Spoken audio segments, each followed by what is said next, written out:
I guess you'll find out. Huh? We have. Oh, there's Henry. All right. Okay. Yeah. Hello. Hello. Our video work. I can't. Yeah, so barely. I can barely hear. But it wasn't. Can you move out of the Sorry. frame and then I'll check the cameras. Those are cameras. It's a video. That's range. Okay. Great. So we have a few more minutes, but So where is our mic? our mic, I don't know. Is it in there? I don't know where it is, but it worked yesterday or the day before. Okay. So then Can we check with Henry whether we can hear him? See. I can hear you very well. Can you hear me? Yes. Yeah, now we can. Yes. See Okay, there? great. It's registering. Okay, good. Okay. Excellent. How are you, Henry? I'm good. You know, it's what are we nearly at halfway through this semester? Yeah. Right. We're in the marathon, halfway through the marathon. Yeah. No, I'm good. How are you, Kirk? It's been a really long time. It has been. Well, you may know that I'm chairing this year. Yes. Yeah. I heard that from Drew. Yeah, so that defines my existence right now. Oh, well, so it's, you know, it's a noble cause. Thank you. I was actually talking to somebody just recently. I'm trying to think of who it was. I mean, gosh, Kirk, monuments. They've just become Yeah. the hottest, sexiest topic. Well, and you're and in your neck of the woods, especially. You know, so yeah, I just was on a roundtable that you would have actually been very interested in, Henry. I was just on a virtual roundtable 2 days ago with and there was a faculty member, I'm going to blank on her name, Jennifer. She's in the French. She's a historian of colonial France in Algeria, and Right. really, really interesting. So she was talking about colonial monuments in Algeria and how they were taken down. Right. And then there was a guy from the Rhodes Must Fall movement who is now at the University of Memphis. And so anyway, it was a really interesting discussion.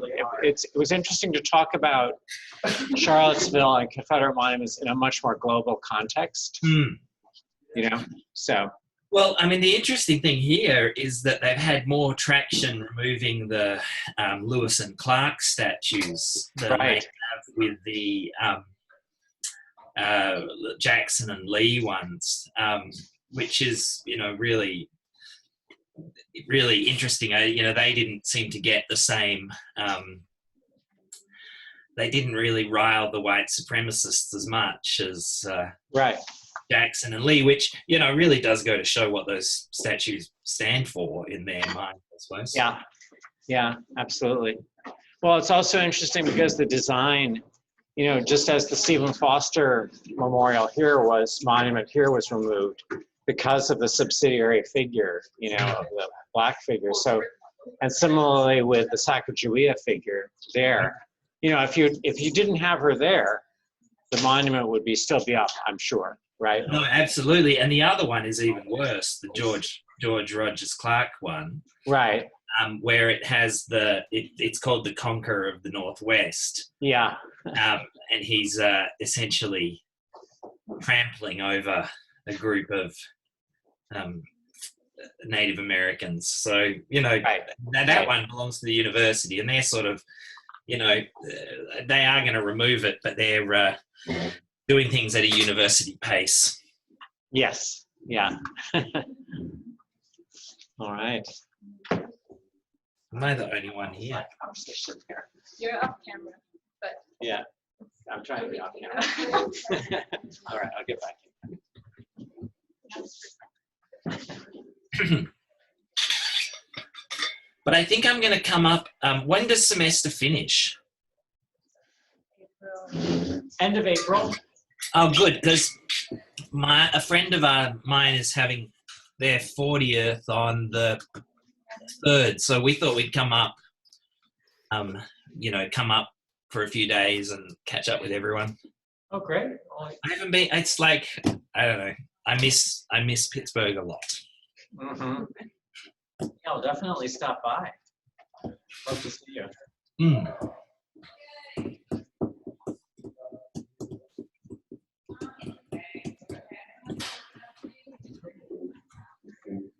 Are you waiting for the other people to come on?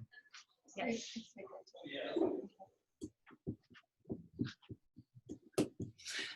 Can I ask who everyone is? Yeah, I'm Paula. I emailed you. Hi. Good to meet you. And what do you work on? I work on modern art and photography in Latin America. I'm Ellen. We met like 100 years ago when I was touring campus for the first time. Nice to see you again. I'm Marisol. I'm a second year student.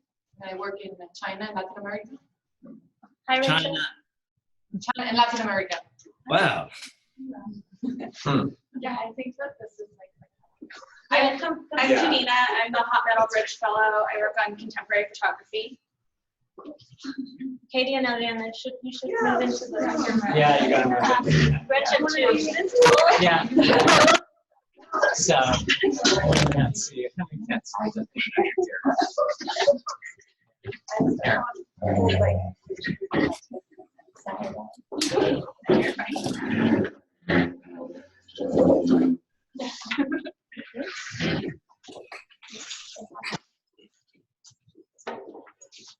Yeah, I think now.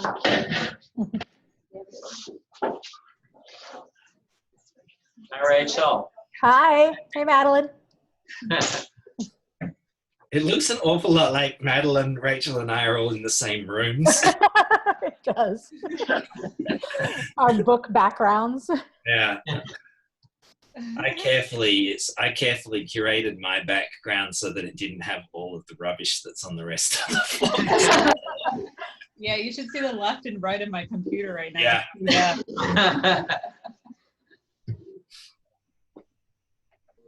Amazing. Hey, Maria. All right. Hi, Maria. Hi, how are you? Oh, hi. Yeah, it's still low. Okay, speak. All right, can we hear you? Hi. I can hear you guys. Oh, there we go. Yeah. All right. Happy birthday, Rachel. Oh, thank you.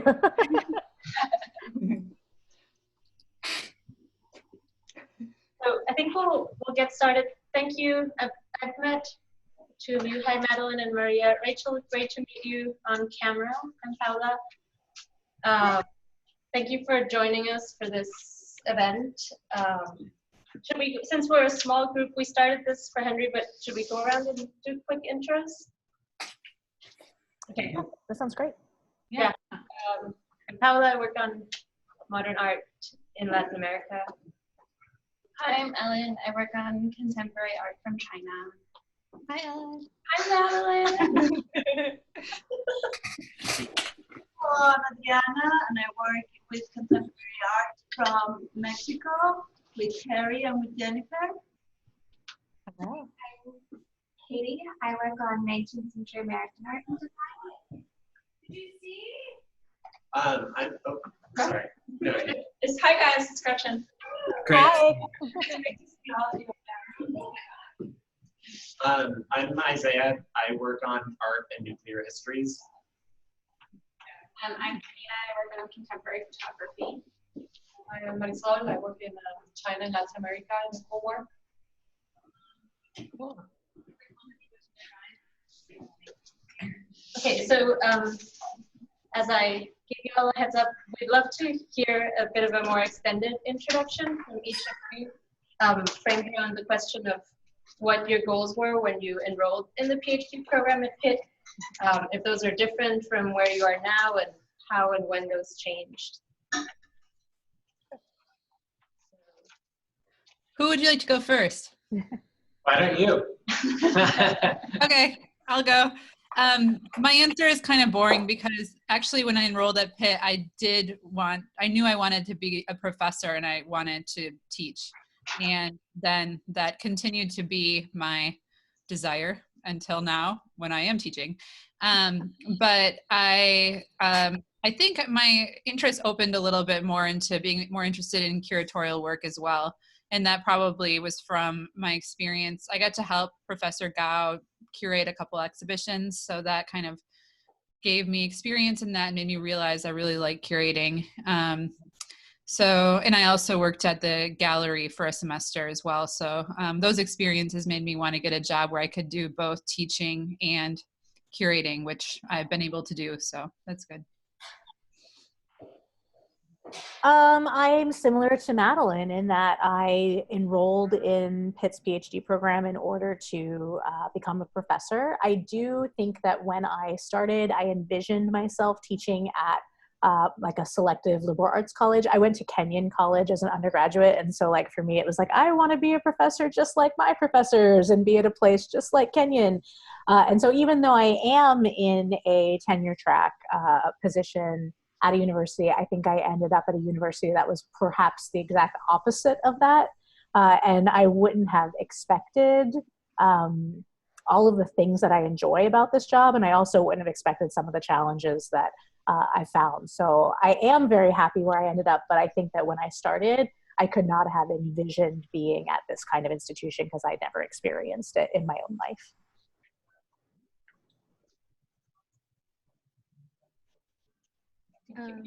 I guess I can go next.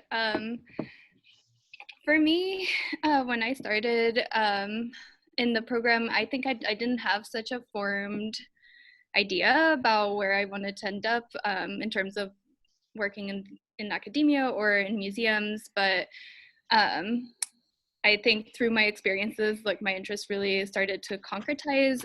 In my first year, I started right away working as an intern at the Carnegie with Lynn Zelvinsky and Catherine Broadbeck on the LUHC show. And then moving on from that, working as a TA and teaching my first class in my second year, and then subsequent to that, working in the gallery for a semester. I think those experiences started to shape my interest and made me realize that I wanted to actually work in museums and do that kind of work more. And then, yeah, I think the internship at the Carnegie was really important for me. And it was also kind of a springboard to other things, to then the fellowship at the Met and now the job here at SF MoMA. So yeah, I think over the years, my interest really took shape rather than starting out with an intention necessarily. And that just leaves me, right? So when I came to Pitt, I thought I was probably going to do my PhD and then head back to Australia and look for a museum job. But instead, I ended up in a museum job in Charlottesville, Virginia. I'm at the University of Virginia, where I'm the curator at the Kluge-Ruhe Aboriginal Art Collection. And in many ways, that's been a really kind of perfect fit for me. I think one of the things I realized whilst doing my PhD was certainly it confirmed my feelings that I wanted to work in the museum sector. But it also made me realize the kind of museum work I wanted to do, which was really at an academic institution. So I do teach as well. And to be honest, like I find that the connection to a faculty and to a university and to students is really, something that I think I would very much miss if I was working in a non-academic institution.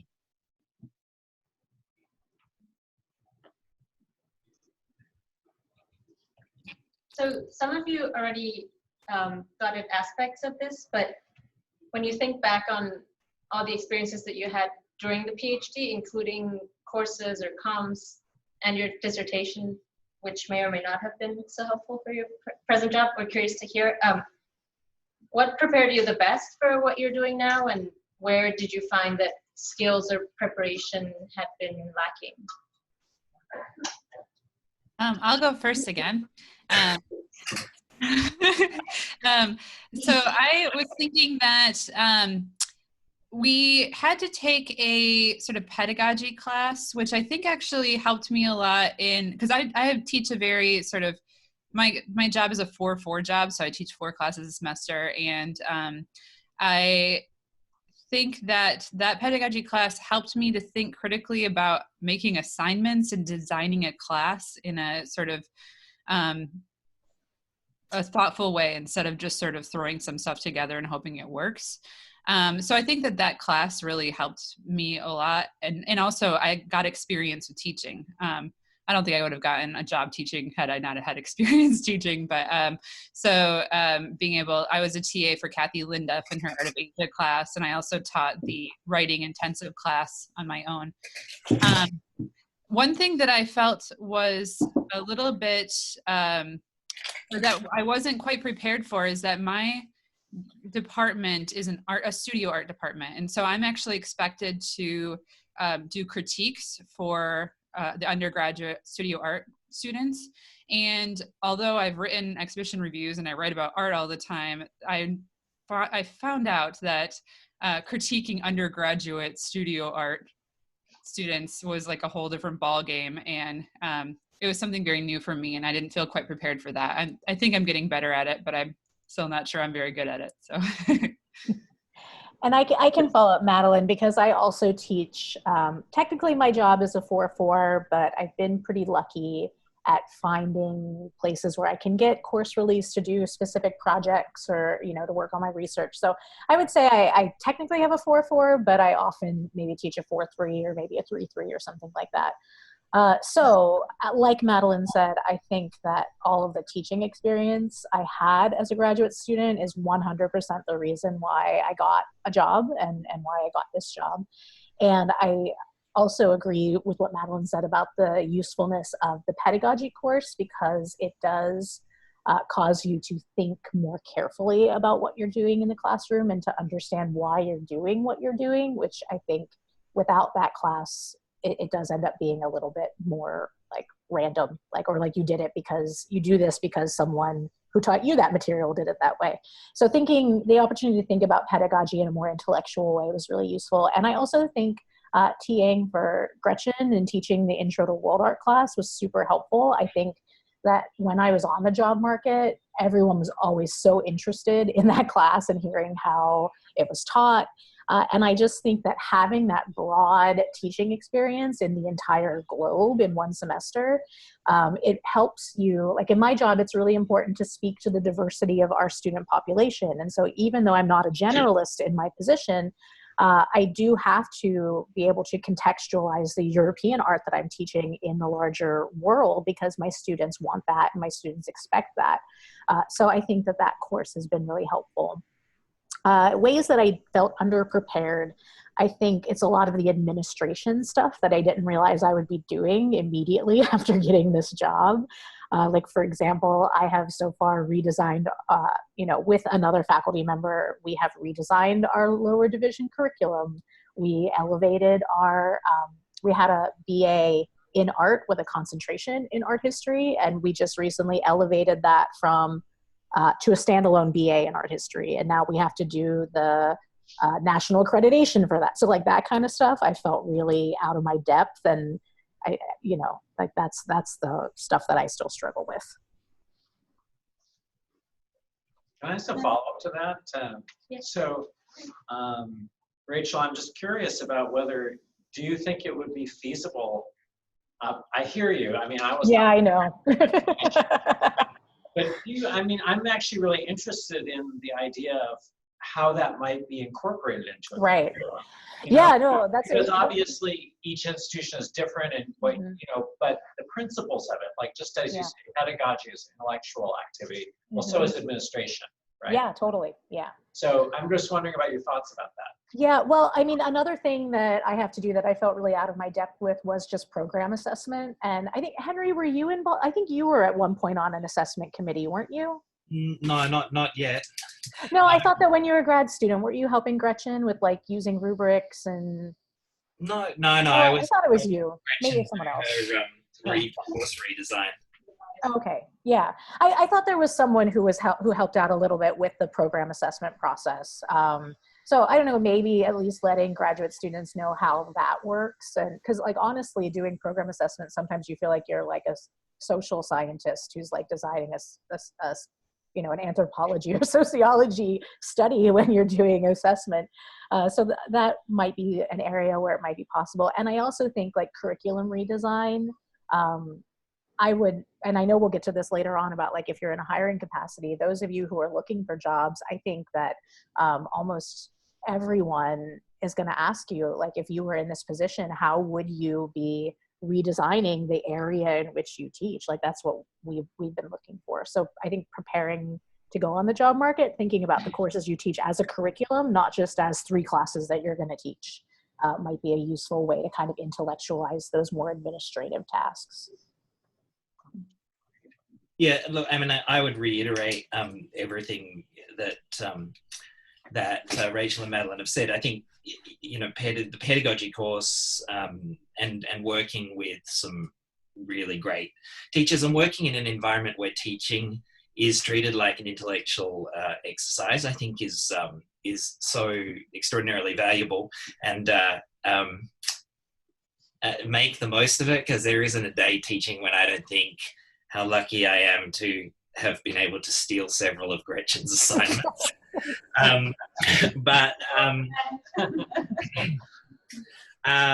The other thing though that for me really came out of my experience at Pitt and has reflected the ways that I approach engagements with students is I thought the department had a really good emphasis on opportunities for professional experiences that are real. And so the one that I'd written down here to talk about was contemporaneity, which for me, and I know for a lot of other people who've gone through the program, working on a peer-reviewed journal, so that when you come out of grad school and get sent the first email asking you if you would peer review something, the process. I think that's really important. Maria mentioned Carnegie Museum internship, which I also did. And I think that one of the things that I really enjoyed about my time at Pitt was there seemed to be a lot of opportunities to do things that had a kind of a real product rather than just being sort of, assessment for the sake of assessment. I'd also put that down to, I'd also extend that to engagement with visiting scholars. And, one of the things that, one of the things that I really valued about working with Terry was that the number of people who came through was fantastic, but not just thinking about going and seeing somebody give a lecture, but actually thinking about, having lunch with them afterwards, where, you get to engage in a professional way that's different to the kinds of things that you get from a lecture or from CAA or whatever. I think the funding at Pitt is really good. The travel funding, the opportunity to go to conferences, to go to CAA and those things. I think you should take every opportunity that you can in those sort of things. And the last thing was, and maybe I've just got CAA on my mind, but I really loved having the peers that you could then contact later when you had that question about Renaissance art or Latin American art or Chinese contemporary art. And I think that was a really important part of it, and of my experience at Pitt, that continues to be really valuable. And one of the things that I find challenging subsequently is, many of you will end up in departments that are not as necessarily as diverse or worldly or enlightened. And I think that, having a really strong idea about the ways in which a department can be diverse without being wishy-washy or without losing any of its sort of intellectual heft, I think is really important. I think it's probably why we all come back to talking about world art, but it really, I think, when I think back to Pitt, it extends across all of the, you know, the seminars that I did with Kirk and with Terry and working with Gretchen particularly, was that there was this incredible desire to think about issue-based art history, which, you know, I think sets you in really good stead for having that argument when you're in contexts where, you know, people are still sticking to the canon a bit more.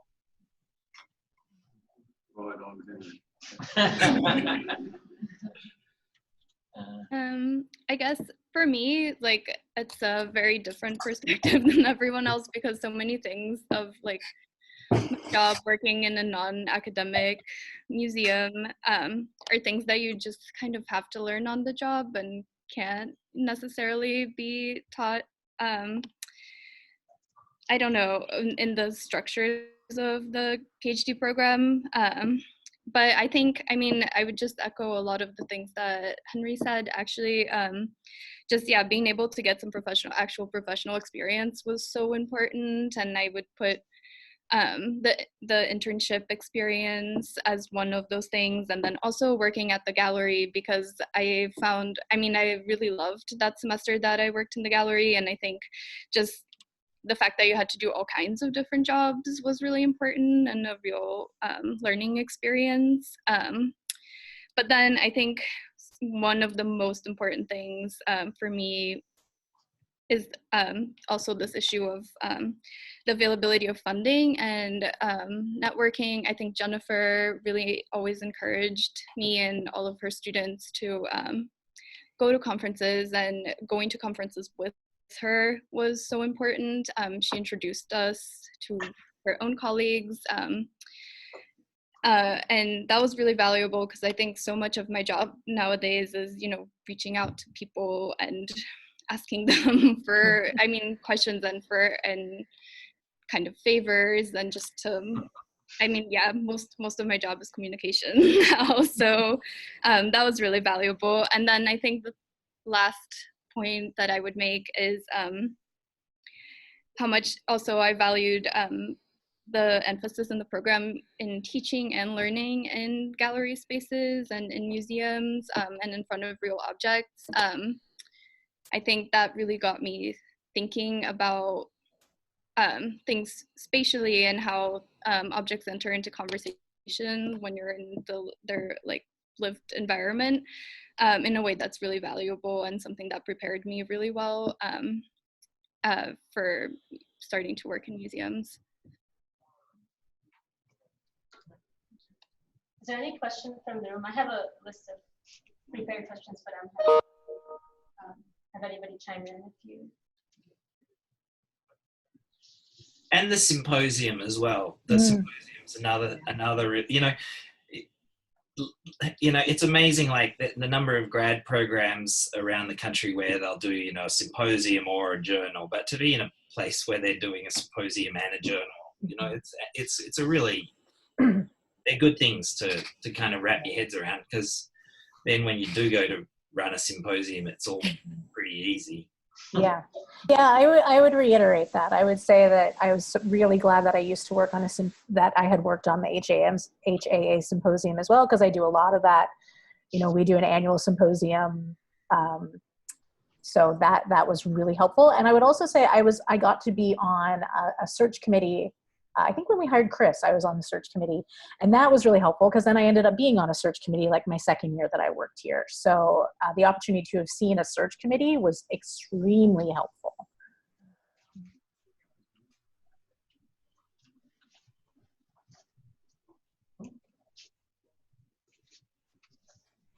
So I want to ask you guys about your dissertation and how the process of research and, well, prospectus research and then dissertation research and writing, how that was instrumental or not to your success, and also if you would take the opportunity to write a dissertation that is not a monograph? If an alternative format were available, what would be attractive to you? Okay, I'll start again. I think we have an order. Yeah, I don't want to mess it up. I felt that, no, I wouldn't change what I did for my dissertation. And in fact, I think it was very helpful for developing some articles to publish, and I'm trying to turn it into a book now. So I feel like, and I think that's sort of something that's expected in many universities. And so I'm glad that I did it that way. I think you want to know about the process of writing the dissertation as well? Yeah, how that, are the skills that you acquired in that process helping you with in your current position? Oh, okay.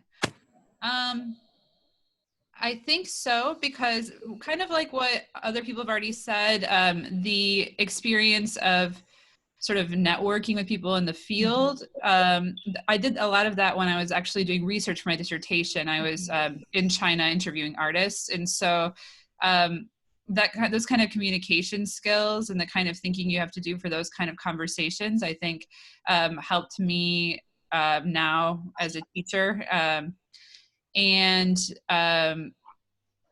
Just in terms of talking, making connections with people in the community and so forth. And also the writing I did, I think, is very helpful. I've done some writing for the museum that's connected with my university. And so, I don't know. I think in general, I'm pretty happy with the way that it went, my process and what came out of it. Yeah, I agree. If there had been an option to do something alternative, or even to do, I know some people do like that model where they, instead of writing a dissertation, they write like 3 or 4 journal articles. I don't think I would have taken that option, because I don't think I would have gotten the job that I got if I had done that. I think that the monograph was what the search committees that I interacted with were still looking for. And I would say that above and beyond the actual dissertation, when you're writing your dissertation, you encounter all of these other like interesting tangents, and you go, oh, I wish I had time to work on that now. But no, I've got to be focused and I've got to do my dissertation.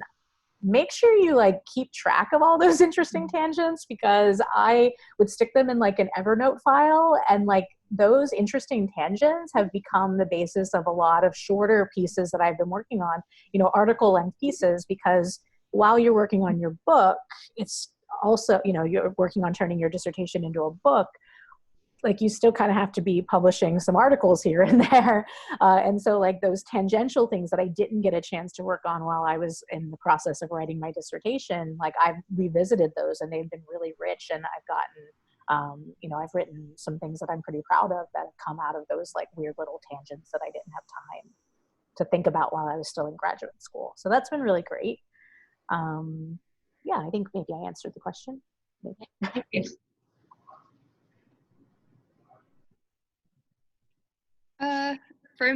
For me, I mean, I don't really have the benefit of hindsight right now because I'm still kind of finishing, but I don't think that I would take an alternative approach. I mean, to me, the dissertation is just so important.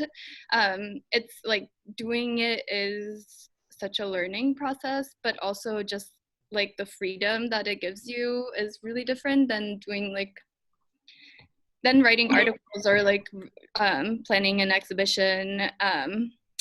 The fact that you can kind of do anything and really take ownership of your work in that way. So and then I think also, yeah, just the sheer act of writing something of that length is really important. And I think that's one of the things that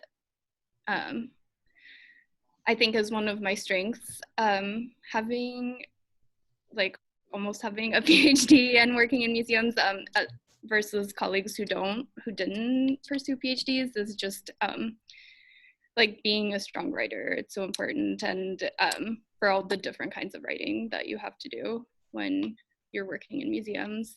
So I don't think I would choose an alternative route. Can I ask a follow-up question, Maria? Mm-hmm. Can you describe what it's like to be an assistant curator while working on your dissertation? Like, what is, like, very practically, what is it like? What is this experience?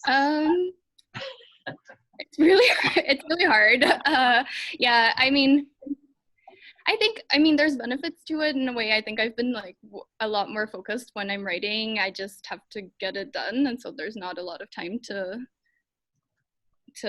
procrastinate or overthink anything. But and it's also kind of nice to be working on something else, so that you're not just being all consumed, and just to have some and different modes of working. But yeah, it's really hard because it's just like you have a more than 9-to-5 job where you're doing all these other big projects, and then you just have to work on your dissertation in your free time. But it's doable. So scheduling is important. Yeah, and working on the weekends. Yeah. I'm also curious, jump in, Maria, you described freedom, and you used the word freedom in relationship to your dissertation, which is one of the first time I've heard that. It's been more like shackles for other people. Can you speak a little bit more about why you relate your project to that feeling or sentiment? Yeah, I guess because when I was thinking about this question, I was kind of just thinking like, what are possible alternative formats, and writing a series of articles that makes sense.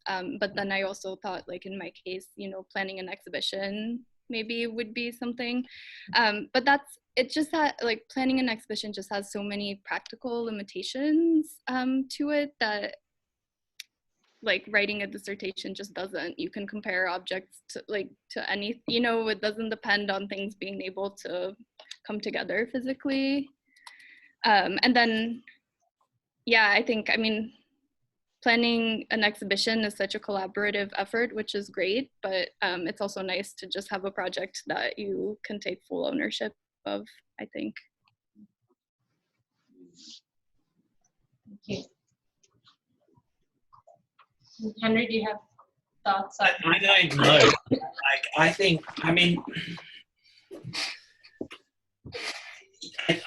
think all of the points that everyone else has made are really valid ones. I think it's really hard to think about what hiring committees are looking for, especially if you're planning on heading into a tenure track job. You've got to have something that's pretty close to a book. I think I probably followed more of those little tangents that Rachel was talking about while I was doing my PhD, and I kind of regret it because I think it's also the time to just kind of build up the encyclopedic knowledge of your field that you need. And I think that's the other way that you have to approach it. You've got to be thinking that I had a similar experience to Maria where I was finishing up and starting, and in the museum world you just end up so busy such a lot of the time that finding the time to keep abreast of all of the current literature is much harder. So you do want to have enough of it in your back pocket that you don't have to be reinventing the wheel every project, right? You know at least where to start. And so, I think that the kind of monograph project is a good one for that. So I don't know I'd be really curious kind of what other alternative options people are talking about. Well, we're starting to talk about DH projects. I mean, as possible alternatives where, a really complicated data set could be created, which would be enormously time consuming to do. And then a shorter piece of writing to kind of explain the data set or the possibilities of the findings and future possibilities with that data set could be something that theoretically some students might might like to choose. I say theoretically because nobody has yet, but it's possible, you know.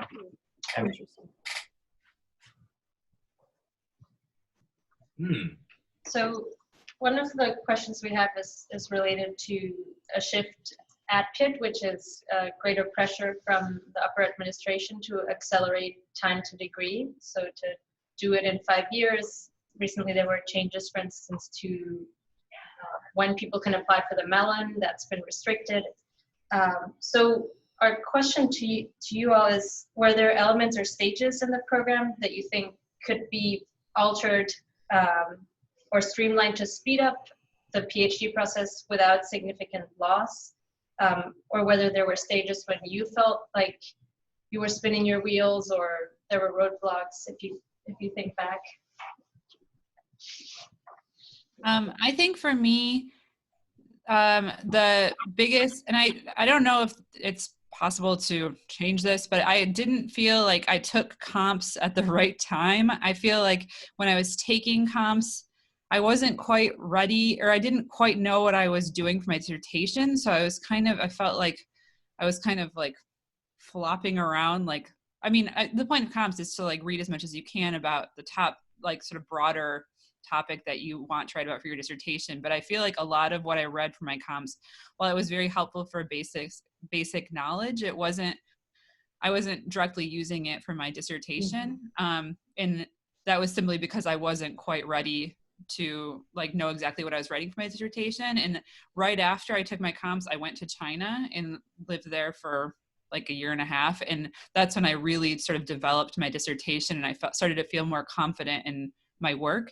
And I felt like maybe taking comps later, or maybe can we just not do comps? I don't know.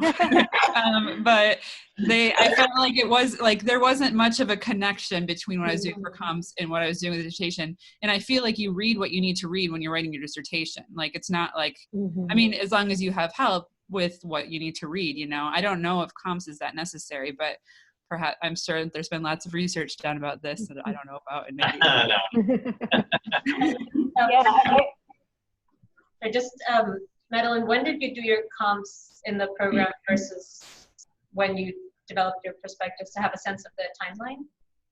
I think I did my comps, I started in 2011. I did my comps in 2014, just before I left. And then I think I defended my prospectus when I got back. So that was in 2015.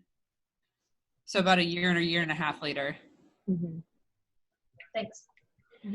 Yeah, and I think I would, Madeline's thoughts about comps are really similar to my experience with comps. Is I feel like if I had had a better idea what my dissertation was going to be about, I would have read very different things. I feel like my comps reading list, I put it together just being like, I don't know, what does it seem like I should read in these fields? And it might have been better to have a really good idea of what my dissertation was going to be about first. And I just, in terms of timeline, I did my comps, and I think, I don't remember what year it was, but I remember it was February that I passed comps. And then I don't think I defended my prospectus until like November. So I feel like that, I don't know. I don't know if it's possible to do a prospectus first and then do comps, and then the comps readings are really, really useful for what you're going to write and teach about. I think, however, the year that I kind of spent spinning my wheels was the second to last year I was in the program. So I was ABD, I'd, done my comps, defended my prospectus, and now I had done most of the research for my dissertation, and now this was like the first year I was supposed to be writing. And that year, I ended up teaching a lot for funding reasons. And I think that was the worst possible timing, to be like the year you're supposed to really get serious about writing. And that was also the year I ended up teaching a lot. So I had a year where I didn't write anything almost. And that was really hard. And I felt like I wasn't getting anything done. And I guess I kind of feel like in terms of the funding structure, the fact that you kind of run out of funding at the end when you need it the most is like the biggest tragedy for me. Like I almost feel like if there's a way to kind of like save a year or two of funding for that end, when you need that time to really write and to really finish the dissertation, that would have been helpful for me. Like if I could have been teaching a lot the year I was doing my comps, I think that would have been far easier than teaching a lot the year that I was supposed to really get started writing. So I feel like it was kind of like, I mean, the funding at Pitt is super generous, and I was really glad for everything that I received. I just feel like the year that I didn't have funding was the worst possible year to not have funding, if that makes sense. Mm-hmm.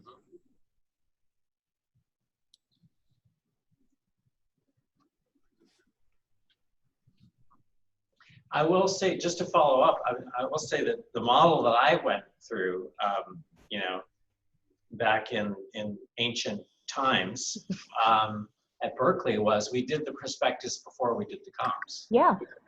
And so the strange thing about it was like I only been in the program for 2.5 years or something, and I'm writing a prospectus. Mm-hmm. So it was kind of a fantasy prospectus, you know, it was a fantasy of a dissertation. Mm-hmm. But you know, it did actually prod me to figure out a set of readings and a plan for reading that turned out to be useful for me. So.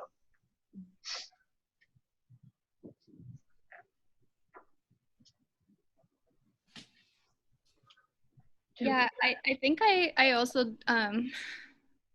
I did things a little bit differently because I wrote my prospectus and my comps almost simultaneously in the same semester. So I just went through it all a lot faster, and for me, I think my comps lists were pretty applicable to the dissertation that I ended up writing, and it was I mean, it was very stressful, but it was useful, I think. Yeah, I think similar to Rachel, not timing wise, but I think that the one moment where I guess I not wasted time, but felt like I wasn't progressing quite as quickly and with such intent was that first moment of like starting to write. So I think just helping people with getting over that first hurdle and just starting to get words on the page as quickly as possible is really important, because like I think, you know, writing's a process and you're kind of working through it as you do it. But yeah.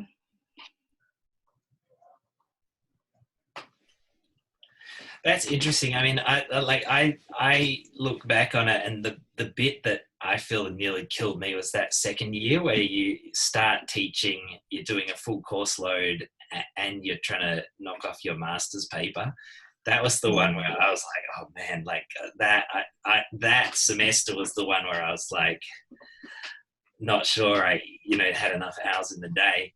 But you know, now I look back on it, I just, you know, how do you change that? I mean, all those things have to happen at some point. So. We have a question about that. Mm-hmm. So for the ones of you that made a MA paper, how did that help you to decide on your bigger PhD thesis later on? Was it helpful in a way, or if you didn't with the MA paper, would you regret it? I don't know. I think mine taught me what I shouldn't write my dissertation about. Just because, you know, in the process of doing the MA paper, I kind of realized that the scholarship on my MA topic was pretty robust, and maybe there wasn't really a place for me to make much of an intervention, and I would have needed to really do that topic. I would have needed to have learned Japanese, and that wasn't going to happen. So but it did help me to start thinking about what I actually needed my dissertation to be about. So yeah, it kind of helped me steer away from a topic that I had thought I was going to write about and probably wasn't a very good idea. I mean, my one really set in train what my larger one was going to be, because when I wrote that, a lot of the ideas that kind of turned into the bigger project emerged. So, you know, I thought that was really great. It was, you know, and in a way it didn't feel like I was wasting time or doing a second project. It really felt like it set a lot of the foundations for the project that I went on to do. So But I think I was lucky in that respect. Yeah, I would agree with that. And yeah, for me, that May just was kind of like testing grounds for some of the ideas that went on to be really central to my dissertation. I didn't write an MA at Pitt, so I won't comment. I also like having the deadline. Maybe that's what, maybe that's the alternative. The alternative is that your monograph's due in 3 chunks. You've got to hand in the first chunk, and then the second chunk, and then the third chunk. So before I get to the last question that I prepared in advance, I wanted to ask about mentorship, because it just came up, like when you needed more support. Maria, you mentioned this, the moment when you started writing, and I was curious what you recall were the most helpful aspects of mentorship while you were at Pitt, and now that you're in teaching roles yourself, perhaps where you're trying to double up because you didn't receive that kind of mentorship.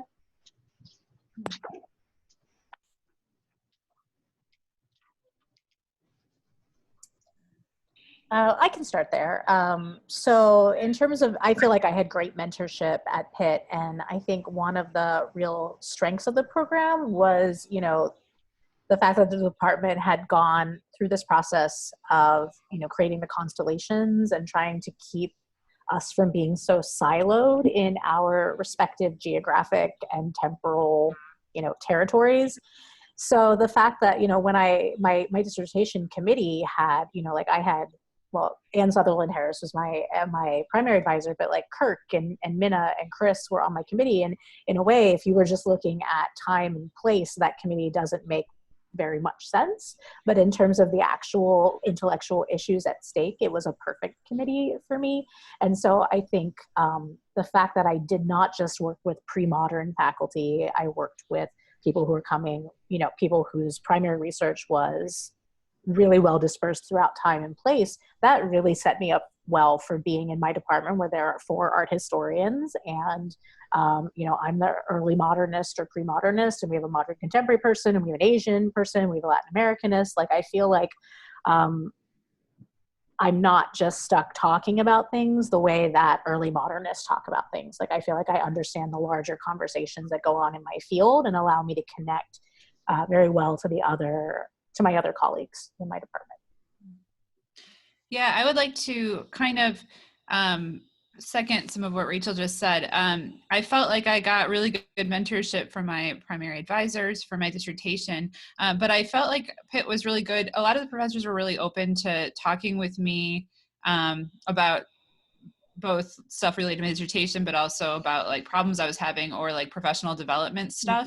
So people who weren't even on my committee would like meet with me and chat with me. And so I felt like there was a lot of support from all the professors, even if they didn't like seem to like have a reason to need to help me, they were always like very supportive through those processes, especially as I was like preparing to go on the job market. Talking to some different faculty who recently were on the job market was really helpful for me. Yeah, I think I got a lot of mentorship at Pitt. I mean, I miss that a lot every day in my job now. And yeah, I mean, what I already mentioned, I think I really valued the fact that Jennifer really emphasized traveling together and modeling her own professional habits so that we could follow them was really valuable. And then I think also like Pitt, the mentorship amongst the students is really important to me. And yeah, learning from other people that are in other stages of the program throughout, everyone was always so open to giving advice. That was really important and something that I try to continue now in the different places I've worked. Yeah, I think it was in the first methods class, which I think you might have been in, Marina, with me and Matt and Josh. And, Josh said, he said, oh, you guys are all, you're all adults. So, like, I'm expecting you to behave like adults and come and do your work and, not be reading it for the to appease me, but because it's, you know, intellectually interesting. And I think that, to me, I mean, I think that's one of the really sort of priceless things that I recall from being at Pitt, was that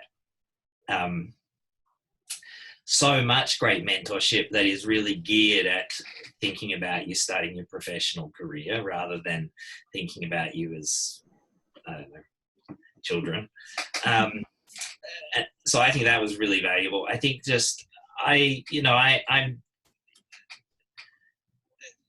think this goes back to my first point, but I'm kind of constantly amazed at the people that we got to meet and you know, being introduced to other scholars and other professionals in the field. And I think that,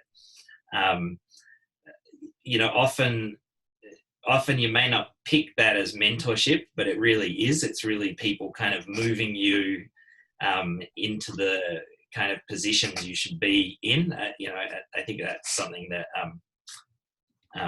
that Terry should give a masterclass in. If you ever visit a conference with him, his ability to push his students into important conversations is kind of extraordinary. So yeah, I think the mentorship aspect at Pitt was something you know, really, really good. And I have to say,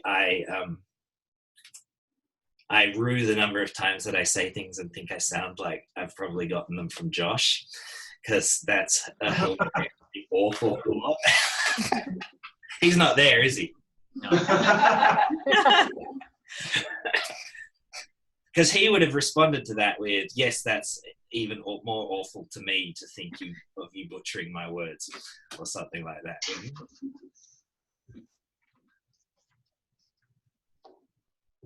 Okay, so the last question that we have prepared, and then please, if you guys have additional questions, is how the PhD program here at Pitt and the curriculum at HAA prepared you to deal with issues of diversity and inclusion in your respective workplaces?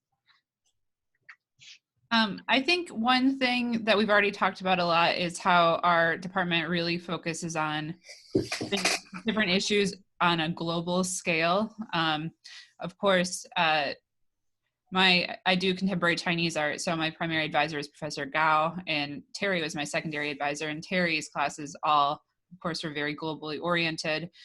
Thinking about workshops, there are some talks that I saw that Gretchen gave about her world art class, which really emphasized this importance of sort of this cool method of comparing and contrasting, thinking about things in a global way. And that's how I teach part of my intro to art class now, doing something similar to what Gretchen modeled for us. So I think that in terms of cultural diversity, the department really sort of prepared me well to be thinking in that way. And I'm trying to help them rework the survey classes to be more global in a way that the other art historian here doesn't feel prepared to do. So I feel like a little bit more empowered to do that. But I was thinking too, each institution has their own sort of specific needs in terms of diversity and inclusion. My institution has a lot of students that have sort of emotional or learning needs that I wasn't or that I wasn't that prepared for. And so I think my time at Pitt in the pedagogy class too kind of taught me to be prepared or think broadly about the kind of students that we'd be teaching. So when you're preparing the kind of assignments or the kind of way you're going to organize your class, you have to kind of think about all kinds of different learners and all kinds of different personalities and so forth. But I've noticed that there's like a whole different level or a different type of diversity that I didn't realize that I would be facing in the classes that I'm teaching now, which is a lot of students who didn't go to very good high school, who are going to college now, who aren't really prepared, or people who have emotional disorder or emotional problems that I have to kind of deal with and stuff like that. But I felt prepared for that too. But I think that each institution will sort of provide you with a different set of challenges in that way. Yeah, and I feel like I'm just repeating what Madeline said, but at at this institution, this is, we have a very diverse student body at Sacramento State. We are designated by the state a Hispanic serving institution and an Asian American, Native American, Pacific Islander serving institution. So that's a very different student body than I taught at Pitt. But that being said, even though that's a very different student body, I felt really well prepared to foster an idea of inclusivity in my classes, mostly because, teaching intro to world art made me take a very global approach to my teaching. And of course, then my dissertation and all the research I did as a scholar taught me about cross-cultural interaction. And, I grappled so much with imperialism and colonialism and things like that in my dissertation. And really that is what my students want to learn about. I remember my very first class here at Sac State was just a Renaissance course.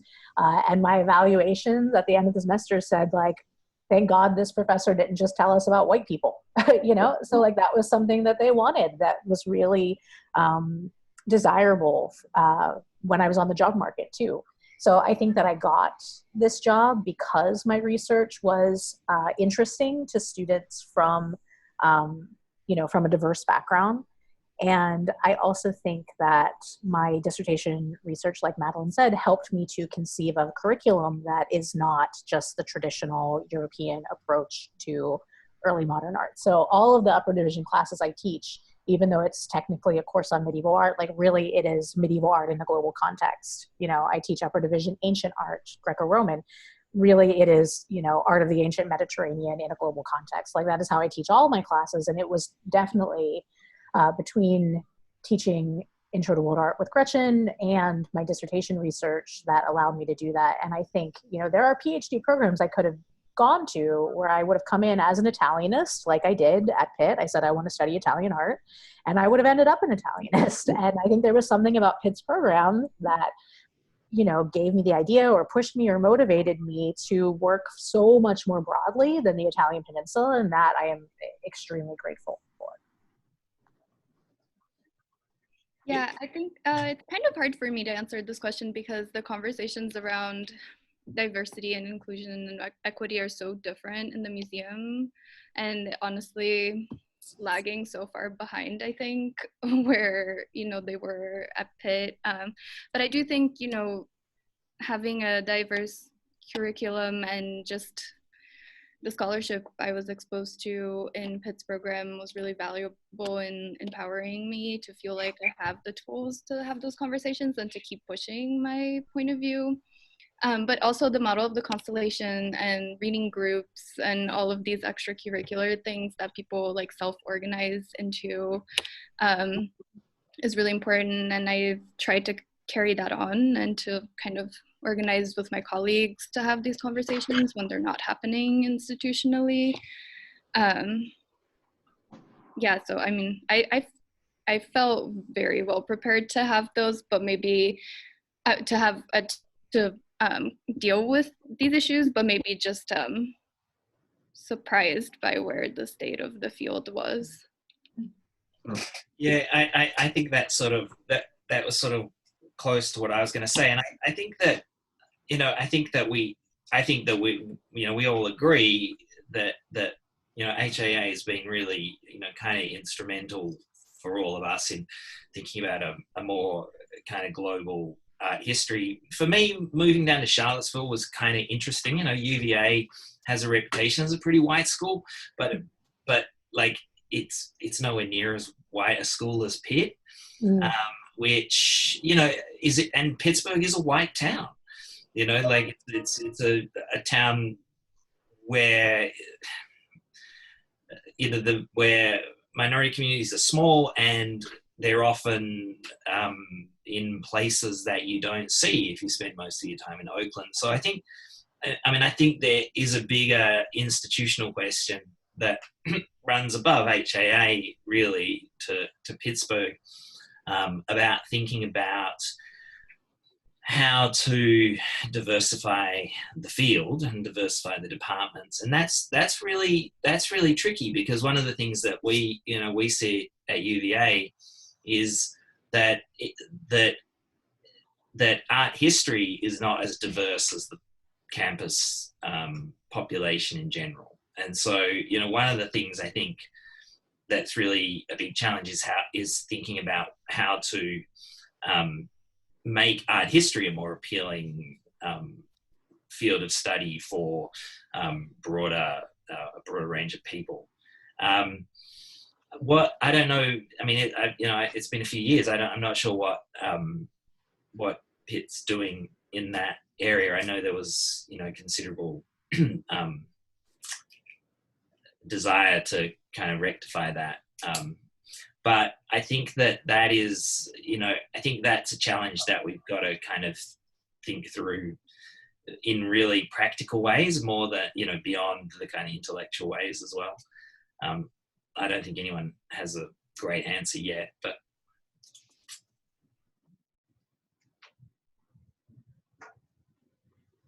Thank you. Any questions from you guys? Actually, sorry, I was wondering, did we skip the fourth question? Yeah, let's go back to the fourth question. Okay. Yeah. The one about if you were in a hiring capacity? Yeah. Yes. Yeah. What's the question? The question is, if you're in a hiring capacity at your current institution, what would make candidates stand out to you in a pool of recent PhD grads? Thank you, Rachel. Yeah, so I'll start with that one. I was excited about that one because I have been on a search committee, so I felt like I had maybe valuable things to say. And of course, I teach at a very teaching intensive institution. So for me, when we hired 2 years ago, we were absolutely looking for people, and this has come up in our conversation before, we were absolutely looking for people who take an intellectual approach to their teaching, right? Who take as rigorously intellectual of an approach to their teaching as they do to their research. So, you know, when you look at it was interesting looking at, you know, statements of teaching philosophy, because some of them are super vague, and they're like, I have a passion for teaching, and you know, everyone does, but like, I have a passion for teaching, and I do this and I do that. And then there were statements of teaching. We looked very closely at statements of teaching philosophy, and then there were ones where you could tell people were reading pedagogy, right? There were ones where you could tell that people had taken a pedagogy course and knew different models and knew different theories about pedagogy. And you could tell that those were the people that were like seeking out information, and they were understanding that the scholarship of teaching and learning is an intellectual field and a growing intellectual field. And in fact, in my job, writing about pedagogy, so writing scholarship of teaching and learning, is valued at the same level as writing, you know, if I published a peer-reviewed scholarship of teaching and learning article, it would be valued the same as if I published a peer-reviewed article on early modern art. And in fact, that is a way that a lot of people manage to handle the heavy teaching load, and like juggle the heavy teaching load with still being a productive researchers. They combine it, and they're writing about their teaching. So we were absolutely looking for people who take teaching very seriously as an intellectual pursuit. And so I think there are things that you can even start doing as a graduate student, like, you know, art history teaching resources, their weekly blog. Like, if you've done an amazing assignment, I would totally pitch the editors of that and get a little bit of practice of writing about pedagogy. Start, maybe if you have, again, in your copious free time, maybe start contributing to smarthistory.org and see if you can, you know, if you're interested in the idea of open educational resources, like actually get involved in that world. They're very open to people contributing to that amazing resource. And the other thing I would think about is we were also looking for people who could foster a sense of inclusivity for a very diverse student body, as we talked about. But we were also looking for people who understood the economic barriers and that our students face. So, like, for example, and I know at Pitt, you guys all work with real objects, and you can send your students over to Carnegie, and it's just, you can take your whole class over to Carnegie, and they can get in for free, and it's just across the street. And so, you know, you get these candidates talking about, I'm so good at using real objects in my teaching. And you go like, that's great. That is so hard to do here. And so anyone who comes in and says, like, I have this amazing project where we talk to these curators and we're in this museum all the time, my next question is, how are you going to make that happen in a place like this? right? Where you know, the nearest museum is downtown and everyone works, and students work 40 hours a week and they're taking 40 hours of classes a week. Like, how are you going to make that happen? How are you going to have students go to the museum every semester when the $8 admission fee and the $8 parking fee is a significant financial barrier to our students, right?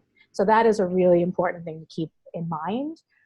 If you do interview with the CSE system, we estimate that 10% of our students are homeless, right? And 25% of our students have food insecurity. So asking them to go to San Francisco to see an art exhibition, you might have a great assignment related to that, but practically, if you don't have an idea to find funding to make that happen, we might look at you and go, you don't really understand the realities of working in a place like this. So just keep in mind barriers to access for students who may be suffering from homelessness and food insecurity. That's kind of like my pitch for those of you who might interview at a school similar to this.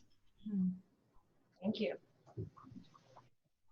And if I could chime in on that, I mean, I think another thing, Rachel, I'm really glad that you're talking about this, because I've seen this over and over again myself in search committees, because it's also about self-awareness, you know, and awareness of what the institution is like. It's like just not automatically assuming that whatever you're doing right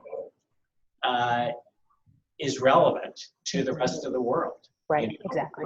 So that, you know, you have to be able to adapt when you go to another institution. You have to change, you know, you have to change your ways, right?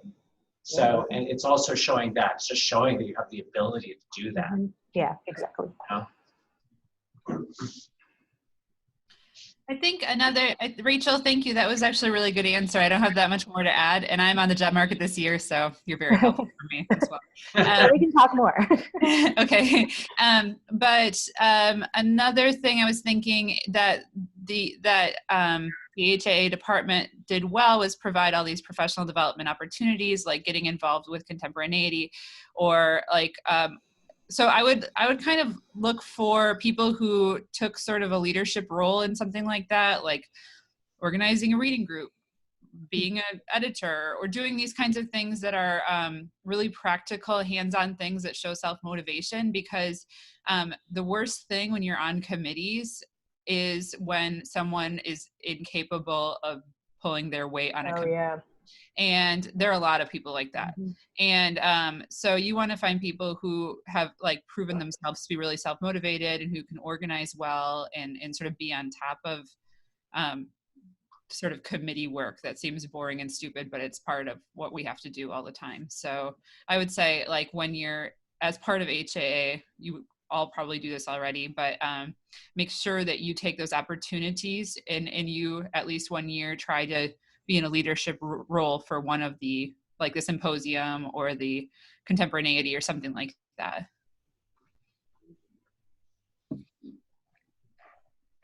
Yeah, for me in the museum, I think the most important thing really is professional experience. I don't know how useful that is to say, but yeah, I think like when I interviewed for this job, a lot of the questions I got were like, you know, have you worked with a collection enough to know how often, to have a sense of how often things go out and back in for loans, and like how rotations happen, and like managing budgets and things like that. So, and I do think it is important to have a sense of those things before you start working, or else the learning curve is really, really steep. So I think having had experience working in a exhibition or with permanent collection projects is really probably one of the most important things. But I think also research that is innovative and thinks about problems in an innovative way and is looking forward to what the field could be is important. It is something really appealing, and being able to express that and express a vision for how things will be in the future that is somewhat realistic is a really valuable skill, I think. Thank you.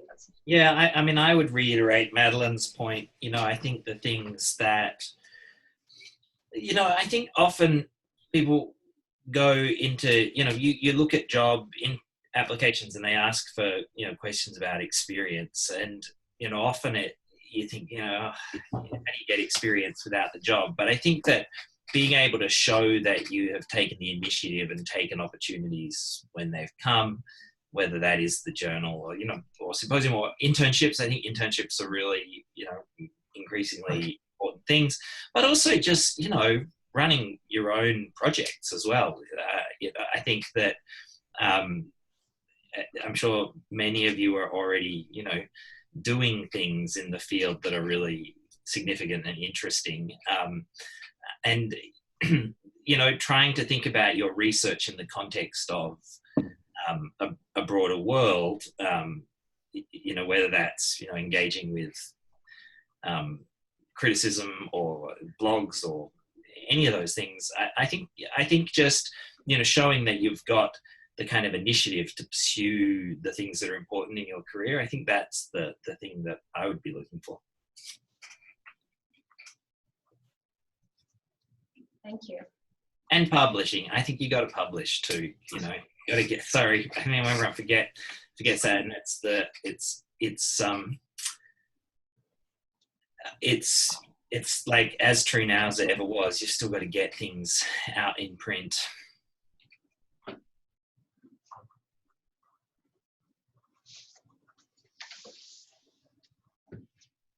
Are there any questions from any of you, following up on any points or separate from what we've discussed?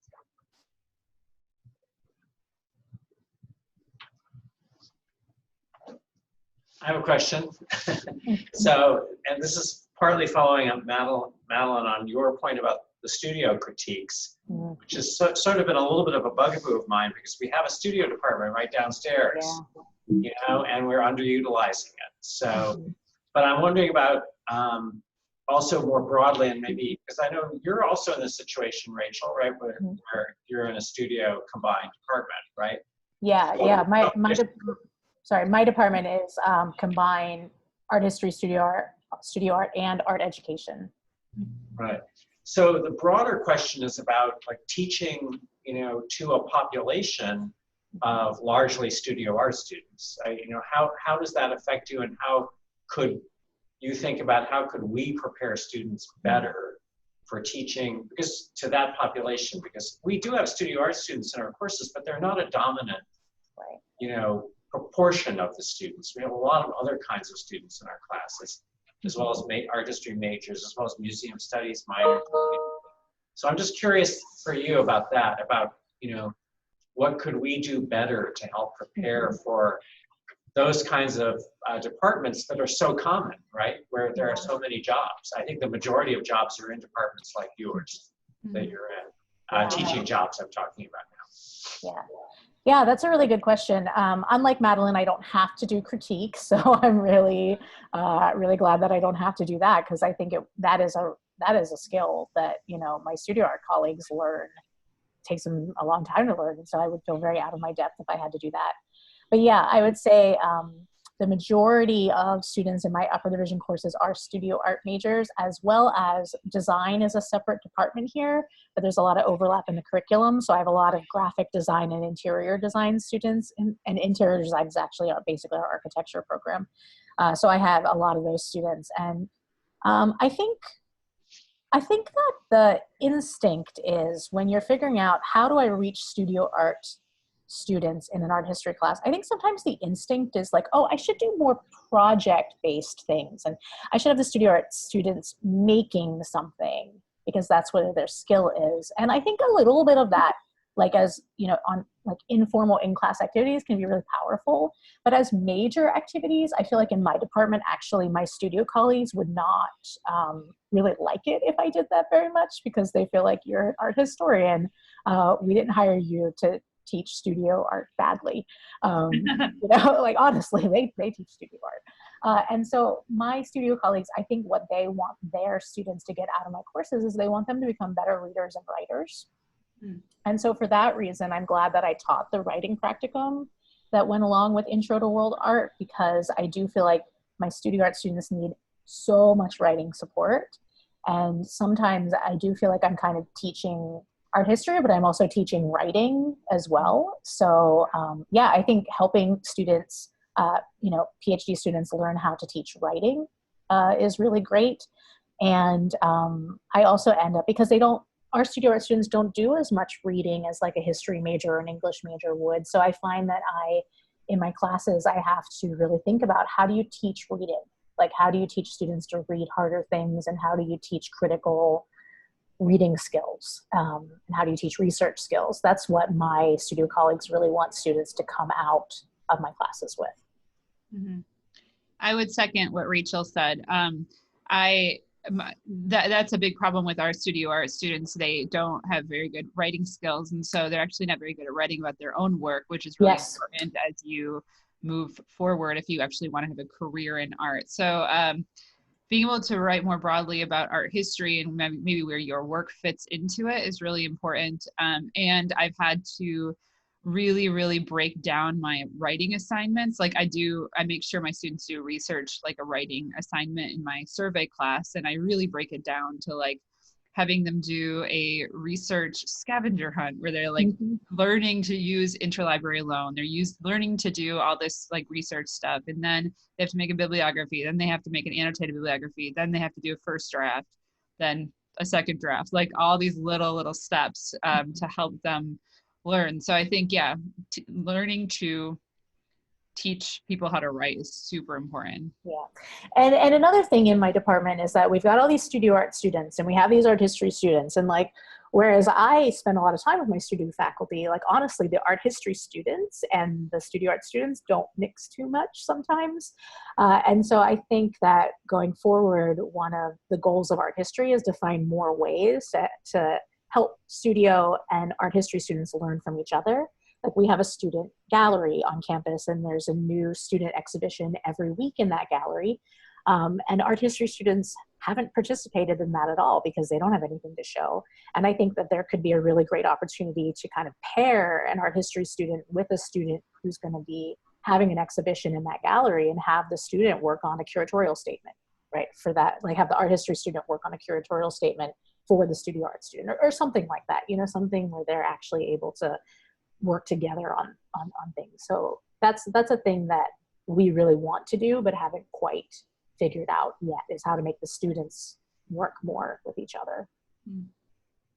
There's actually a model at Hunter College where I did my MA, where studio MFA and art history MAs half and half made up the class, and a portion was curating the studio art work and producing the curatorial statement, labels, everything. And then, so that there was a constant back and forth. Which we need to do more things like that. Undergraduate level, perhaps. Yeah.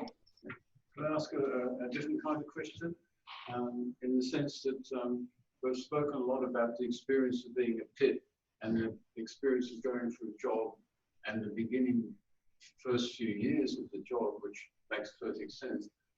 But I hope we also tried to give you a picture of a career, not just as a teacher, but as a thinker, as a scholar, of a long trajectory, in fact, a really long trajectory, your life, what you're going to contribute. Part of which the dissertation is in a way a first and major step towards the possibility of being someone who can actually do that. Most people can't do it. Doing a PhD is a big step towards saying, I can do this. But it is a step towards doing that kind of thing, hopefully at least a few more times over your long life and making a contribution to the discipline and the world of all the rest of it. So in terms of the picture that you got of that long trajectory at Pitt compared to other places or your other experiences, how do each of you see that side of what I hope we do? Yeah.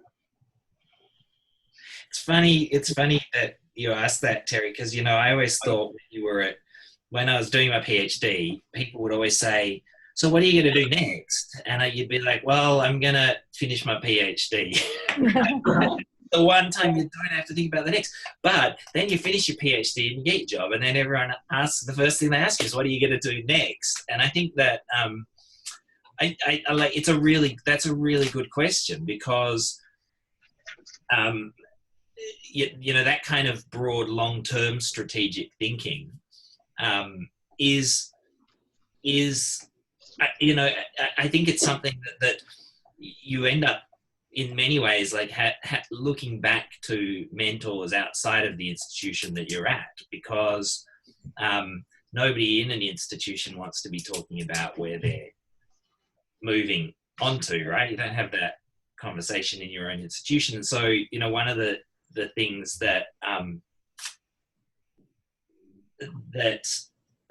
that you know, I said at the very beginning was about thinking about the peers and mentors that you build in that PhD program. You've got to kind of hang on to them and you know, keep leaning on them afterwards, because you've got to be continually thinking about what those next steps are. My feeling in answering that question is also, I think that you know, it's very easy when you move into an institution to fall into the ways in which an institution does things. And I think that one of the things, you know, one of the kind of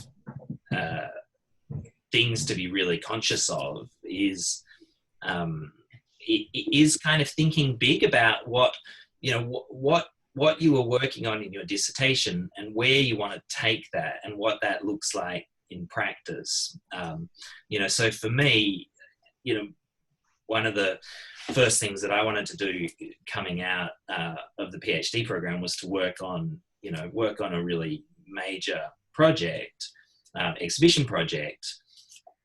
And, you know, you just have to kind of have to go big and think about it in the terms that, you know, before thinking about all the compromises which have to come afterwards. I think often, you know, taking the intellectual ideas that you've built over 6 years and really saying, like, what are the ways I'm going to use those, I think is a really, you know, I think that's a really important thing. So just give an example of your Meriden project so people can understand. Yeah. You know, so one of the things, and this really did come out of my PhD research, because I spent a lot of time going to a community called Yirkala in northeast Arnhem, and as part of, I mean, ironically, as part of my PhD research, I came down here to Charlottesville to spend some time with an artist named Jambu Marawili, and while he was here, he kind of gave me the edict that he wanted an 8-decade survey of art from his community, and he wanted it to tour the USA, and he wanted it to be curated by the Yolngu community, right? None of those things being easy things to do. And so when I came into my job, in the interview, they said, you know, what are the things you want to do? And the first thing I said was, well, you know, there's this idea and I'd like to do this idea and pursue it. And it's really, you know, as a project, you know, it's taken up, you know, really all of, you know, a big chunk of my time for the last 4 years. But, and it's been a bigger project than we've ever attempted before at this institution. It's ended up about a $2 million project. But it's, you know, I think if you can go in with an idea of, you know, what it is that you want to achieve, you know, even if it's bigger than, you know, I would say, just say, I mean, I think there's a lot to be said for just persisting with the idea and just saying, like, you know, this is the right thing to do. This is the right way to do it. This is what the ideas, you know, the intellectual ideas that are behind it. And, you know, I've been lucky in that, you know, I've been in an institution where that's been received fairly well. But I think that, you know, in the long run, that's the thing that keeps you going to work each day. You know, it's seeing, you know, particularly in the museum world, is thinking about that what you write in your dissertation is not separate to what you're doing on a day-to-day basis. And it might feel like it because you spend most of your time looking for money and doing budget spreadsheets, yeah. But that's just an end to the bigger intellectual idea that you're chasing. That sounds very nice. As somebody who teaches at a school that's a 4-4 situation where I'm teaching a lot of like lower level classes, and I don't really, one of my biggest struggles is trying to find ways to keep working on my book, to like keep moving on with my research. And it's so easy to kind of, I see it with so many colleagues, to kind of fall out of touch with your research because you're just teaching so much. And that's why I'm on the job market. I need to get something that's less teaching so that I can really continue with that. But I think one way that I've been able to kind of keep in touch with my research a little bit, you know, is trying to go to conferences. I presented at CAA this year, or trying to keep remembering Chinese, which is a challenge, but like getting like I have a language partner here that I continue to talk with in Chinese and read stuff in Chinese. But I do struggle with that very question actually, because I feel kind of estranged from my research sometimes and kind of sad. Like I think longingly back to the time when I had a fellowship and I was just writing about my dissertation, thinking about my dissertation and my research. And I just want to find myself in a position where there's funding to go back to China and there is time to do research and to continue with that. So I would say you just have to keep persisting, because the kind of job I have isn't great. It's like, I mean, I like my job, but it's not a tenure track position and it's a 4-4 position. So I'm going to keep persisting and trying to find a situation that's better for me. And I think my story is probably the similar story to a lot of people. I think when they first get out of graduate school, they'll probably have to do a job that maybe isn't so great for having time for their own research and stuff, but I'll try to continue if you want to. And I also teach a 4-4, but it is my permanent condition. I guess, you know, like I am tenure track. And so in the way that Henry said, when you're finishing up your PhD, you're like, oh, what's next? I'm going to finish my PhD. I feel like for me, people are like, what's next? And you're like, I'm going to get tenure. You know, like that's been like the goal post for a while. And so I keep thinking like, oh, it's 2 more years. And like when I get on the other side of that, then I'll have more freedom to explore other things that I want to do. So hopefully that is the case. But I do feel like as a person who, you know, I'm still, it's been slow but steady going in terms of turning my dissertation into a book.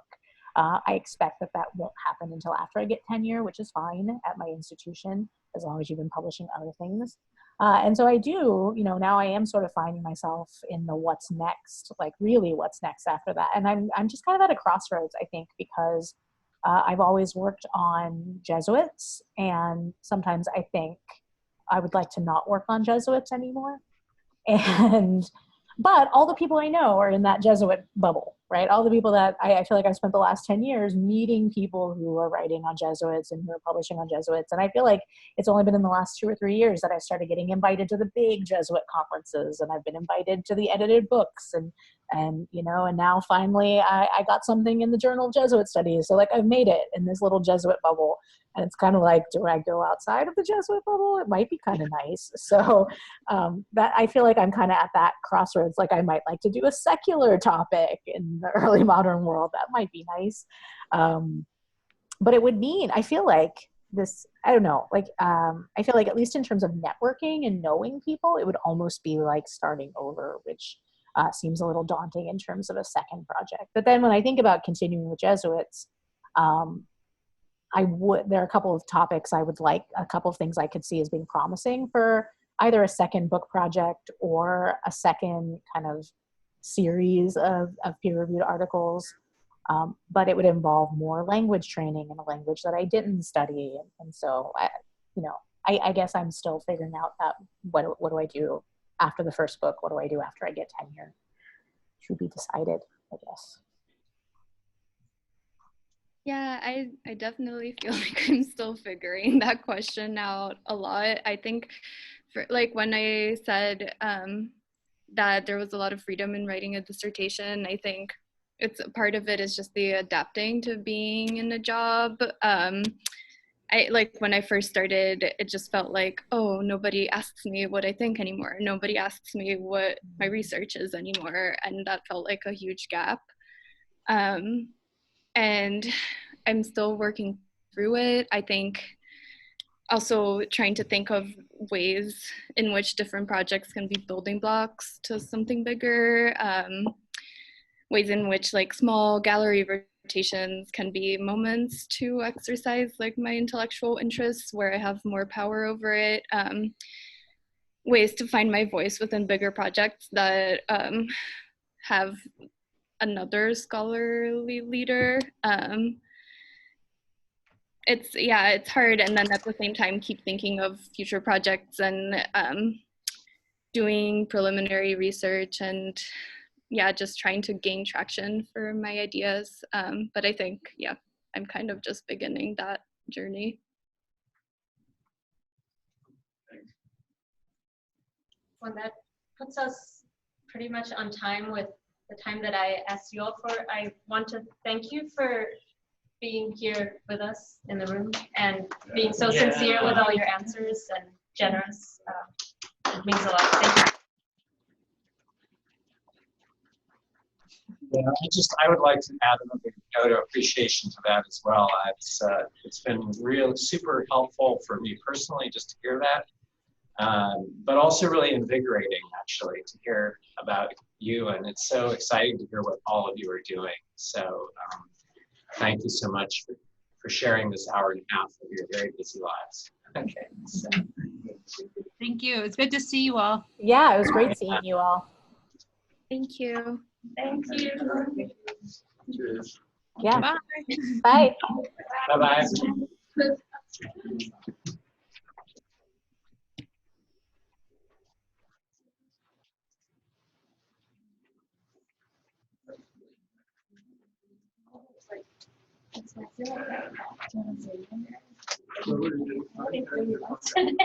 It was great.